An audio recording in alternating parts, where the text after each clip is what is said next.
Hello from me, Lazar Hristov. Welcome to the next lesson in the series and about my new book, Master Techniques in 3 and Responsive and Adaptive Design. Or is this Creating a Website from Scratch, Part 2?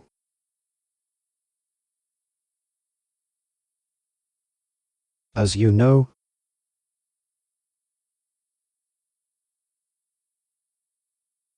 we've been working on this part for a while now, and we've reached Chapter 1. We're working, right, and we've reached point 1.4.4, responsive, or flexible, images.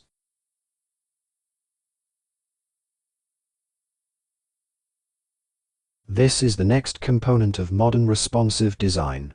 For an image to be responsive, the following requirements must be met: not to set its width and height in the HTML file, and to set its dimensions in percentages.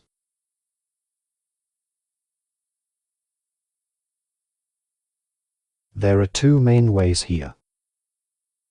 1. Set width 100% and height auto. Here is an example of such an example, in which the code is as follows.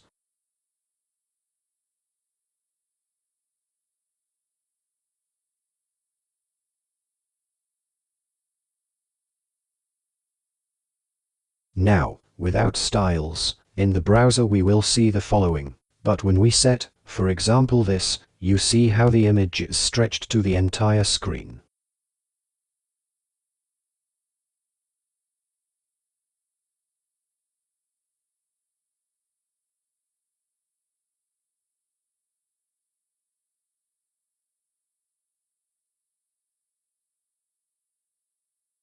Now, the second way is if we don't want the image to take up more than its own size.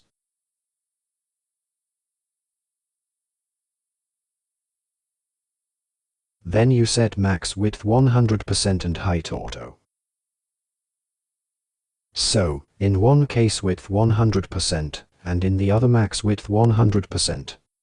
Here in this case, let's change the code and see what happens, and you see, here it no longer stretches to the end of the parent block, but to its own maximum size.